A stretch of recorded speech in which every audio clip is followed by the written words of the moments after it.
તો આમાં કર્યા. વાતો પણ વધારે અને મજા પણ વધારે. શ્રાવણ મહિનાના હવને જય મહાદેવ. અત્યારે મારો અવાજ આનાથી વધારે નીકળી શકે એમ નથી ને જીભમાં ચાંદી પડેલી છે એટલે હું વધારે બોલી શકું એમ નથી. એટલે કાલે સવારે શું કહેવાય, મારો અવાજ સાવ બેસી ગયો હતો અને પછી દવાખાને ગયા, ઇન્જેક્શન લગાવ્યું, દવા લીધી, પીધી, ઘરે આવ્યો અને કાલનું ટ્યુશન હતું એ મેં અટેન્ડ કર્યું અને પછી કોલેજે નહોતો ગયો કેમ કે તબિયત હાવ બગડી ગઈ હતી. મારાથી કાંઈ ખવાય એમ નહોતું. ખાલી પાણી ઉપર હું રહી શકું, લિક્વિડ ઉપર હું રહી શકું એવું હતું. અને આ જો આ ચાંદી પડેલી છે, ચાંદીની નીચે ચાંદી, એટલે 2 વાર તમે સમજી શકો. પણ હું કોઈ રાતના ઉજાગરા નથી કરતો. પાણી પર તો હું સતત, કેમ કે ગરમ પાણી તે હું પીઉં છું, ગળામાં દુખે છે એટલે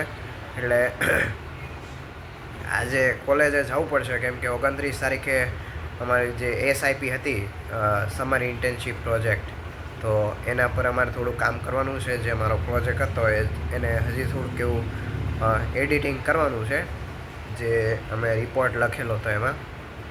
એટલે આજે કોલેજ જવું પડશે. લેક્ચર અટેન્ડ નહીં કરવો પડે, બંક મારવો પડશે કેમ કે આના પર કામ કરવું પડશે, બધાએ સપોર્ટ કરવો પડશે, ત્યારે આ હરખું થઈ શકશે. તો હું કોલેજ જવા હાટું નીકળી ગયો છું. વાતાવરણ એકદમ મસ્ત મજાનું છે, એકદમ without any dark cloud or of dark cloud, એમ કે ઓલું વાદળું નથી, એકદમ ઘાટું કે વરસાદ પડે એમ.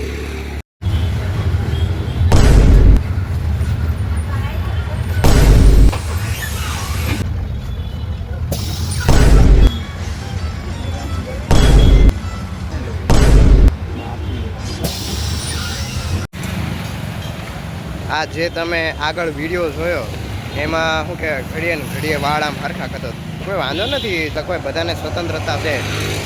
પણ અમુક મને એમ દાસ ચડે ને કે ભાઈ ખબર છે કે તમારા મોટા વાળ છે તો એ આમ કર્યા રાખે. એક તો ઘૂઘરીના માળા શું કે 5-6 દિવસે એક તો માથું ધોવે, એમાં પાછા ડેન્ડ્રફ હોય એના માથામાં, એ પાછા બસમાં બેઠો એટલે એ આપણા માથે આવે, એટલે મને છે ને દાસ ચડે. તો મારી બાજુવાળો બેઠો હતો ને, મેં એને કીધું કે આની લટ્ટુ કાપી નાખવી છે, કાં તો આને દાંત આપી દે, તું ભાઈ વાળ ઓળવી નાખ, સરખા વાળ થઈ જાય. એટલે આવું થાય બસમાં ક્યારેક. ને હું જ્યારે ટ્યુશને જાઉં ત્યારે ક્લાસીસે 8 વાગ્યાની મારી બસ હોય 226ની, તો એમાંય તે એક જણો આવે, એ નકરો આમ ભીના વાળ હોય નકરો આમ કર્યા રાખે. મને એના પર તે બહુ દાસ ચડે. શું કે આમ કાતર લઈને આમ કાપી નાખું પાછળથી, ખબર ન પડે એમ થાય. પછી મેં કીધું કાંઈ કરવું નથી, ખાલી આપણે મજા લેવી ને બેઠા જાવી ટ્યુશને. તો રક્ષાબંધન તો હજી કાલે છે, આજે તો નથી, પણ સ્કૂલમાં બધે રક્ષાબંધન આજે મનાવવામાં આવે છે. એટલે મારી પાછળ જે સ્કૂલ છે, અમારા ઘરની પાછળ જેમાં હું ભણેલો છું, તેમાં આજે રક્ષાબંધનનું એવું બધું આયોજન કરવામાં આવેલું હતું. એ મને મારા દિવસો બધા યાદ આવી ગયા કે અમે કેવા બધા રક્ષાબંધન મનાવતા હતા અને દોસ્તારોને ચાઇન કરીને એમના બેસ્ટ ફ્રેન્ડ જોડે અમે રાખડી બંધાવતા હતા, તોય તે પછી એ કાઢી નાખતો હતો.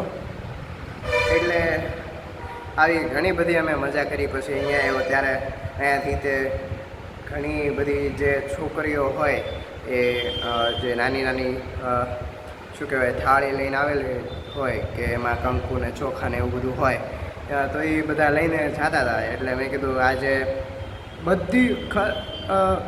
બધી સ્કૂલમાં આજે એ રક્ષાબંધનનું આયોજન કરવામાં આવેલું છે.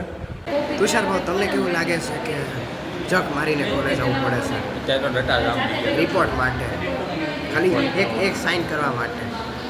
આવવું પડે, એક છેલ્લું વર્ષ છે, ટકા ખાઈ માર્ક્સ આટલું કરવું પડે છે યાર. થોડુંક બલિદાન આપી દઈએ એટલે આગળ વાંધો ન આવે.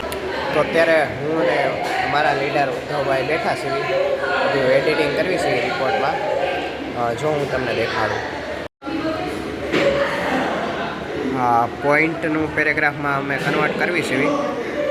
એટલે એક એક પેરેગ્રાફનું કરવી છે એવી. જો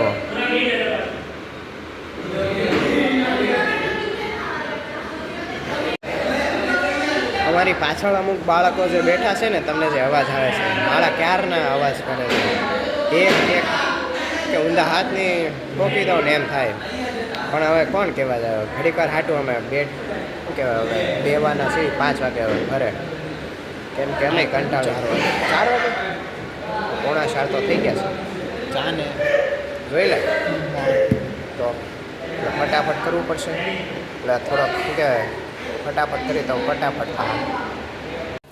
તો ફાઇનલી અમારું કામ પૂરું થઈ ગયું છે. જેમ તો 50% બાકી છે. ઘરે જઈને જે એડિટિંગ કરશે હું તો, ને પછી ફાઇનલ સબમિશન છે 29 તારીખે. ત્યાં સુધીમાં ઘણું બધું સરખું થઈ જાય. અને બસ બીજું તો કાંઈ નહીં. તો પછી સમયસર આવીને અમે એક કપ ચા પીધી, કેમ કે માથું ચડ્યું હતું ને કંઈ ખાધું નહોતું, એટલે મેં કીધું ચા પી લેવી. પછી હવે બસની વાટે તો શું 5 તો વાગી ગયા છે, હજી બસ નથી આવી. તો હમણાં થોડાક દિવસ પહેલાં WIPનું ઓરિએન્ટેશન હતું ને એમાં જે વિદ્યાર્થીઓ નહોતા આવેલા હતા, કમ્પલસરી બોલાવેલા હતા કે તમારે ફરજિયાતપણે આવવાનું છે એમ. પણ એ નહોતા આવ્યા. એટલે હવે આજે બધાને બોલાવ્યા હતા. હરખાઈના મમરા ભર્યા હશે. આટલું મહત્ત્વની વસ્તુ છે ને તમે ન આવો એ પછી તમારી મૂર્ખામી કહેવાય ને. એટલે આજે બધાને બોલાવ્યા હતા ને સમજાવ્યા હશે. ને મને ખબર જ હતી કે જે નહીં આવે હરખાઈને ભરાઈ જાય. જોતો ને તો 5:45 વાગે બસ આવી, 6 વાગે ઉપડી ને 7:15 વાગે અહીંયા. ને મારા કમરની ને મોઢાની ને શ્વાસની બધાની પથારી ફરી ગઈ છે. એટલે ઘરે જઈને પૂરેપૂરો આરામ કરવાનો થાય છે. બાકી કામ કરવા નથી થતું, કેમ કે આખી શરીરની પથારી ફરી ગઈ છે. એટલે હવે ઘરે જઈને ખાઈ પીને તરત સૂઈ જવું છે.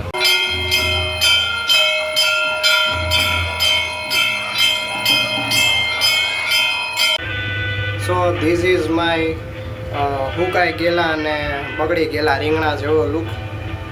सो ऐसा लुक आपको कहीं पर देखने नहीं मिलेगा, सिर्फ इधर ये YouTube चैनल में ही देखने को मिलेगा. ओके. તો ઘરે જ આવતા મમ્મીએ આ આપ્યું છે મગનું પાણી, કે જે બપોર બનાવી રાખ્યું હતું ને અત્યારે ક્રશ કરીને આપી દીધું છે. ઉપર નાખ્યો છે બરફ, એટલે મજા આવે.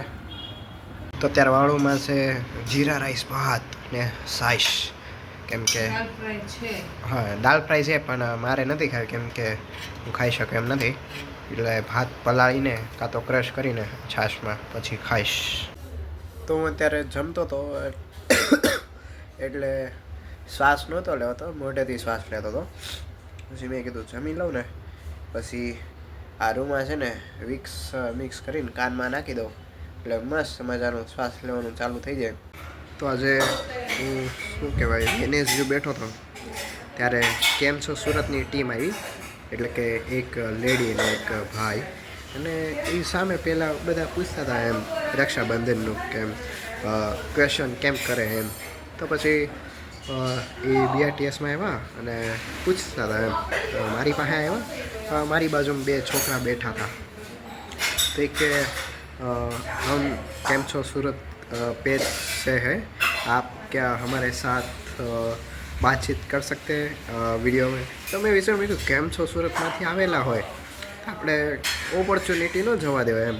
તો પછી ઊભો થયો અને જે સવાલ જવાબ હતા એ કર્યા અને પછી એ વયા ગયા. મેં એમને કીધું હું એક ઇન્ફ્લુએન્સર છું, નાનો એવો ઇન્ફ્લુએન્સર, કોઈ મોટો નહીં, પણ કેમ છો સુરતને હું બધી રીલ્સ જોઉં છું એમ.